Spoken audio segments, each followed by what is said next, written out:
Yo, what is going on, Cover Room crew? Welcome back to the show, man. Thursday Night Football is in the books. Bo Nix and those Denver Broncos, how did you mess that up? I won't ever know. What a game plan adjustments by those Chargers in that second half made it very hard. But what are we talking today? Starts it week number 16, Saturday night special. Actually, it's Saturday afternoon, but whatever. You guys know what I mean. 2 games on Saturday, 4 teams, and we got to get to be in the know on these players because we got some point totals from that Thursday Night Football game.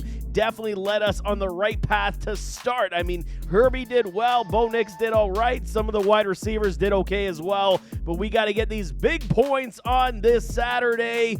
I definitely got you guys covered on for Sunday as well on Saturday, so definitely stay tuned for that as well. But let's go. You guys know the drill, man. It is rapid fire even on the Saturday special. Every team, every player. Let's start with those Baltimore Ravens. Okay, taking on the Pittsburgh Steelers. Huge divisional showdown between the division-leading Pittsburgh Steelers, man. All y'all with the MVP talk for Lamar. Come on, man. We get it, okay? He's done very well so far statistically. No question. No qualms about his game. They're 9-5, man. Josh Allen got his MVP award taken away because of interceptions, and you're going to sit here and tell me 9-5 over a team that's only lost 2-3 games?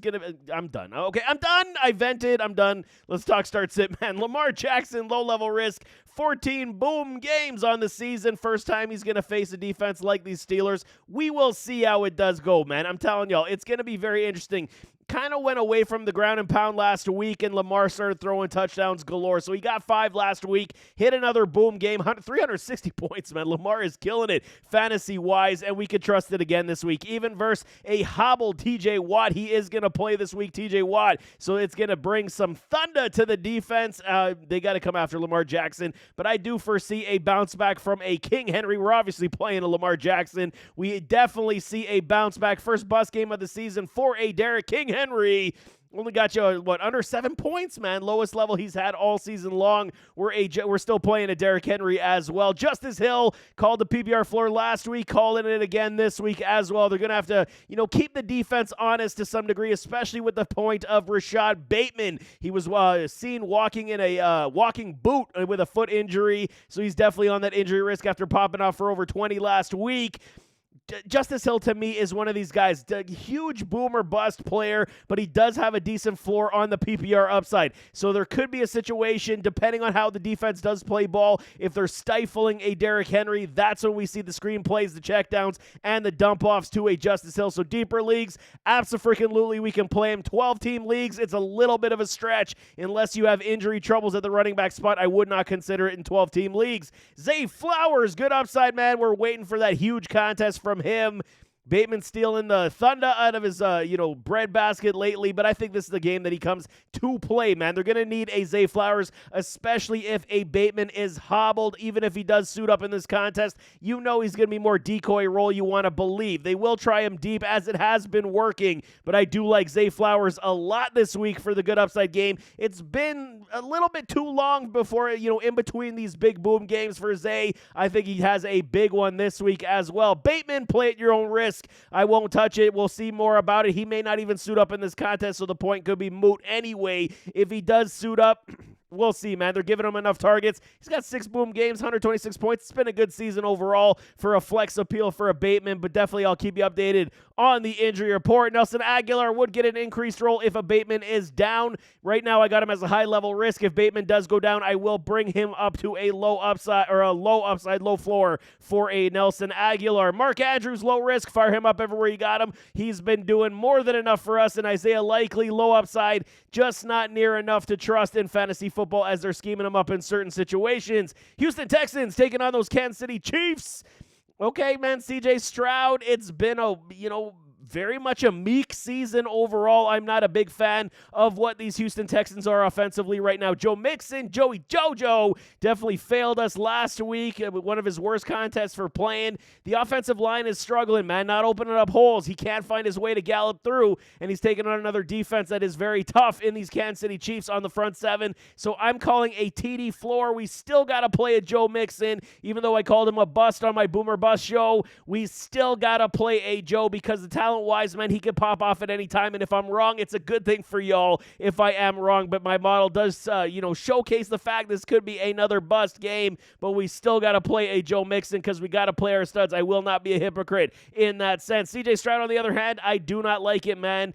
It's only 5 boom games all season, 200 points. It has not been great overall for C.J. Stroud. While he is supporting guys like Nico Collins, that's on the positive, but C.J. Stroud overall is very much limited to his top-end ceiling. If you got better options, I'm definitely exercising that over a C.J. Stroud. Nico, no-brainer. Fire him up everywhere he got him, man. This guy just booms every single week he plays football. We're Tank Dell every single week. Told y'all last week to fade him. Got you, 5 points? This week again, low floor, mid-level risk. I don't like it, man. I'm sorry. I really don't. I don't think they're prepared for what this Kansas City Chiefs defense is able to do to them, and we could see a very rough show for these Houston Texans.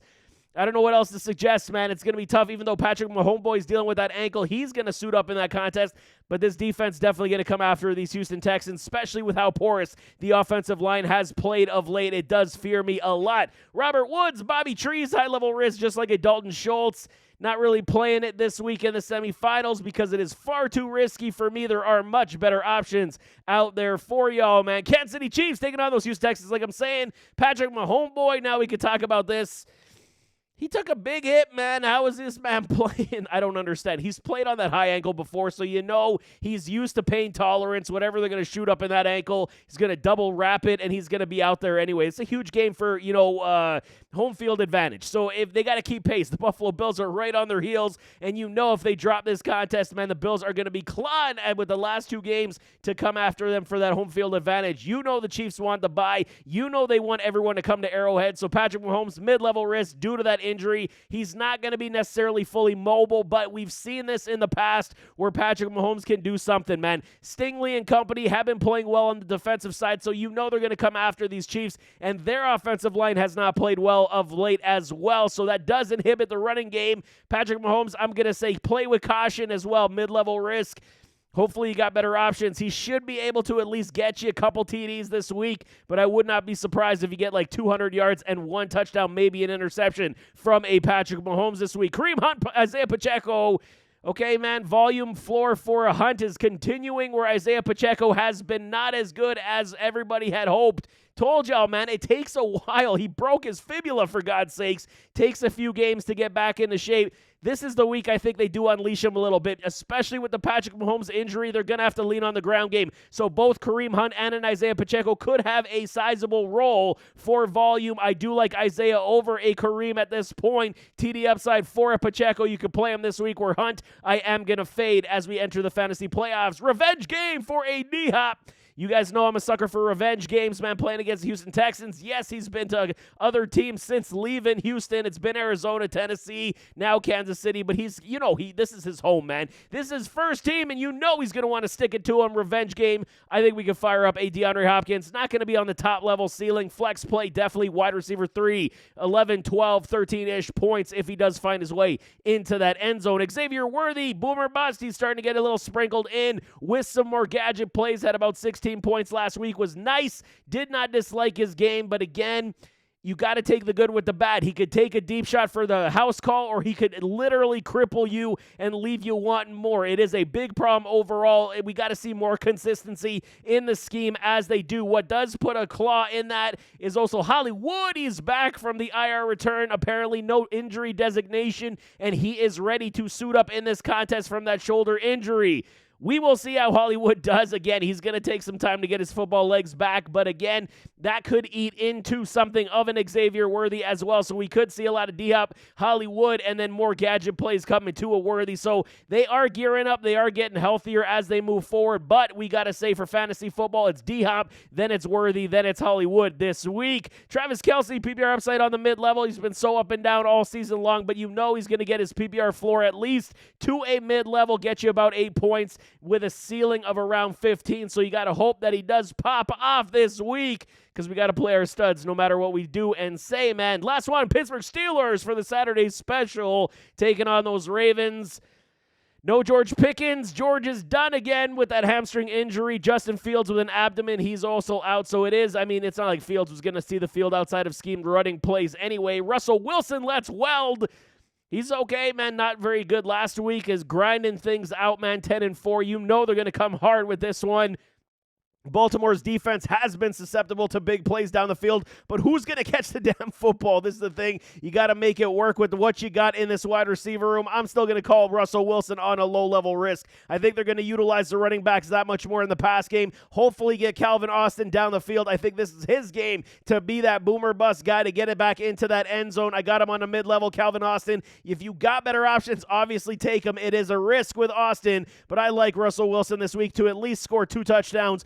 Hopefully either one with his legs and through the air, because Baltimore can be gashed through the air quite a bit. Najee Harris, terrible contest last week. Probably crippled a lot of y'all. Mid-level risk for me versus the Ravens. They should lean upon the ground game quite a bit, where Jaylen Warren not so much. I do like Najee Harris over Jaylen Warren this week if you are looking for a running back, but still on the mid-level risk. You're looking maybe, 9 to around 12 points for a Najee Harris if they do run the football like I expect them to do. Cordero Patterson, Van Jefferson, not touching it. Can't do it. It is impossible outside of extremely deep leagues, 16-team leagues, not doing it. Calvin Austin, 14-team leagues, absolutely I'm playing him. 12-team leagues, I'm looking in other directions. Where Mike Williams, he's been an afterthought. You would think, man, with George Godden, do you think Mike Williams would have stepped up to the plate? Has not done that either. High-level risk for a Mike Williams, where Pat Freiermuth, the Moot, 2 weeks in a row. I called him a bust last week. He found his way into the end zone. I did caveat that with saying a touchdown's got to save his day, and he did do that as well. TD upside once again. You got to continue to force feed a Pat Freiermuth. He is one of your best targets on this offense without a George Pickens on the field, and can get you some touchdown upside. Feed the Moot of football and bring your victory over these Baltimore Ravens. That's exactly what they're looking for, and it's going to be a big day for the Steelers in that sense. But there you have it. That is Saturday special. The 2 games on Saturday. The NFL is just loading us up with some good holiday football. Christmas season is on the way, and I definitely, like I said, got you covered for start sit for the rest of the contest on Saturday, so definitely stay tuned for that. But nevertheless, as always, don't forget to hit that like button, hit that subscribe button, jump in those comments, give me your thoughts. Drop your start sit questions in the comments. I'll definitely help you out like always, but we'll see you next time. I am out.